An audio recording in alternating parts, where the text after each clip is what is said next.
Good morning mga igat, this is Sheena, your visa DIY buddy and your friendly guide for PH immigration. Good day mga igat! Let's talk about visa tip and immigration tip. So, this is not a common topic. This is about the papers. Mga igat, for visa processing, we really need to prepare or submit the documents that we can use to strengthen the visa application para makakuha ng approved visa. Hindi lang ilang pieces, hindi lang mga 20 pieces, hindi.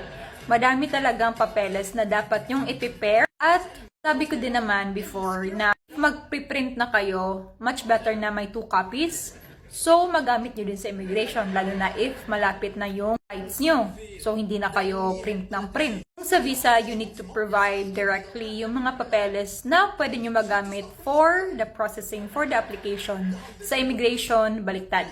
It's best na if kaharap nyo na yung immigration officer or IO, to wait kung ano yung sasabihin ng IO if magtatanong sa inyo about this particular paper or if tatanungin ka what are the documents na meron ka.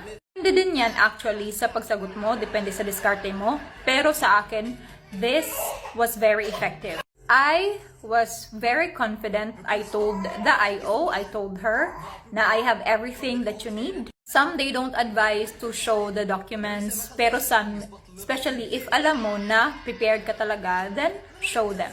Makita nila, mabibilib sa'yo yan.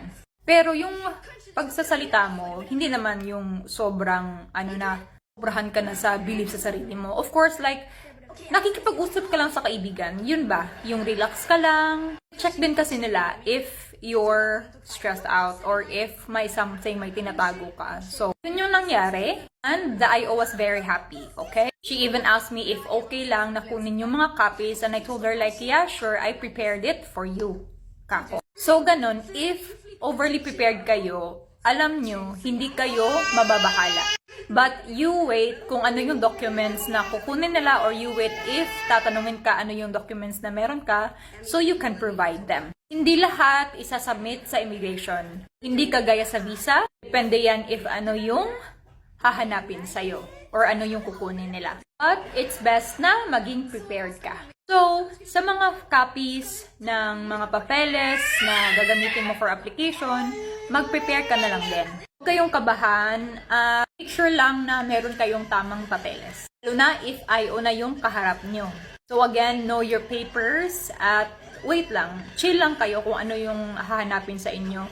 So, no need na isubmit lahat ng documents if sa immigration. But mabuti na yung handa ka. Okay? Have a great day!